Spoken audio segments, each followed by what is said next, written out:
नमस्कार। आज हम एक बहुत ही दिलचस्प सवाल पर बात करने वाले हैं। क्या सच्ची स्थायी शांति पाने का कोई एक सिस्टमैटिक तरीका हो सकता है? आज हम एक ऐसे ही सुनियोजित रास्ते को समझने की कोशिश करेंगे जो हमें अंदर से मजबूत और स्थिर बना सकता है।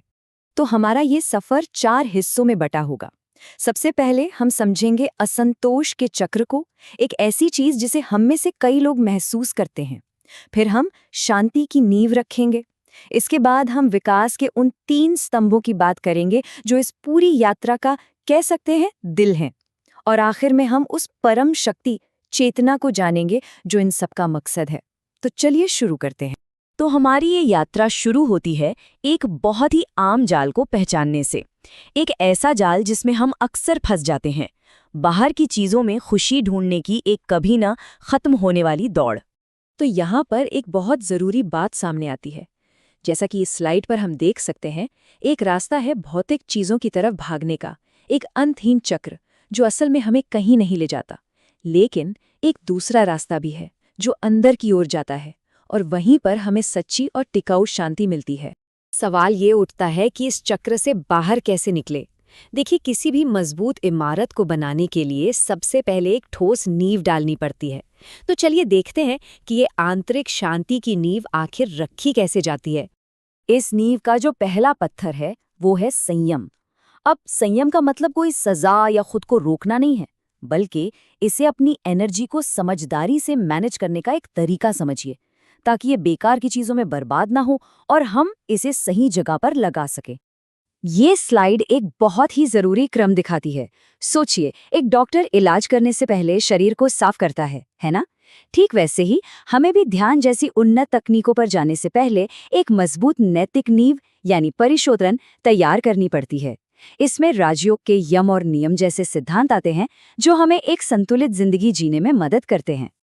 तो अब जब नींव तैयार हो गई है, चलिए उन 3 शक्तिशाली स्तंभों पर आते हैं जो मिलकर हमारी अंदर की दुनिया को पूरी तरह से बदल सकते हैं। तो ये है वो 3 स्तंभ। पहला, जप यानी आवाज की शक्ति का इस्तेमाल। दूसरा, प्राणायाम यानी अपनी सांसों पर काबू पाना। और तीसरा, ध्यान यानी अपने मन को साधने की कला। मजे की बात यह है कि ये तीनों मिलकर एक पूरा सिस्टम बनाते हैं जो हमारे शरीर, हमारी ऊर्जा और हमारे मन तीनों स्तरों पर एक साथ काम करता है। चलिए पहले स्तंभ जप से शुरू करते हैं। ये बस कुछ पवित्र शब्दों को बार बार दोहराने की प्रक्रिया है जो ध्वनि की शक्ति का इस्तेमाल करती है। लेकिन इसकी असली ताकत सिर्फ इन शब्दों में नहीं है, बल्कि ये कहीं ज्यादा गहरी है। इस गहरी बात को समझने के लिए एक बहुत दिलचस्प कहानी देखते हैं। एक शिष्य था जिसकी दवा से कहते हैं हजारों लोग ठीक हो रहे थे। तो हुआ ये कि एक दिन उसके अपने गुरु बीमार पड़ गए और उन्होंने वही दवा मांगी। तब शिष्य ने बताया कि उसकी दवा का स्रोत क्या है, और ये सुनकर सब हैरान रह गए। वो दवा असल में सिर्फ पानी की एक बूंद थी जिससे वो अपने गुरु के पैर धोता था। और यहाँ पर पूरा राज खुलता है। शिष्य ने कहा, मेरी आप में जो अटूट श्रद्धा है वही उस पानी में मिलकर चमत्कार करती है। आपने तो अहंकार से काम लिया।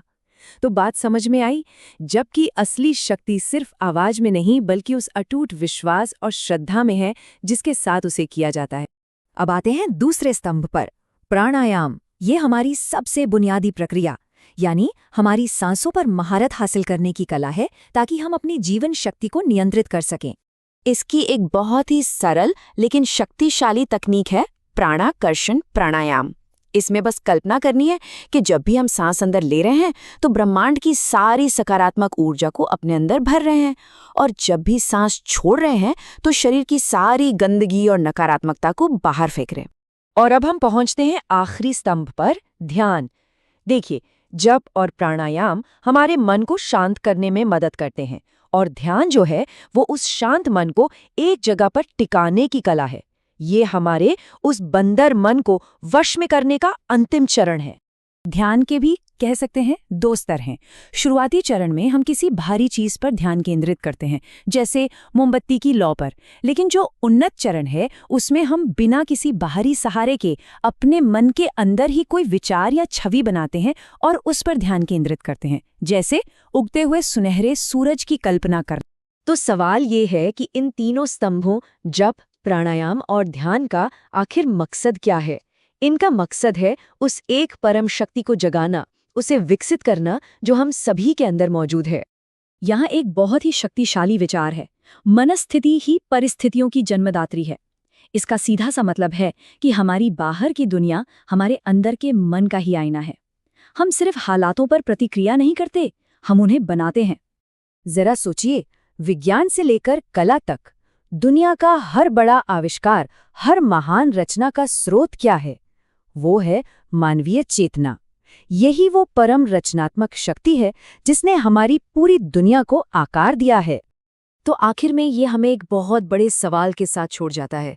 क्या हो अगर हमारी जिंदगी का सबसे बड़ा प्रोजेक्ट बाहर की दुनिया को बदलना ना हो, बल्कि अपने अंदर की दुनिया पर महारत हासिल करना हो? इस पर सोचिएगा जरूर।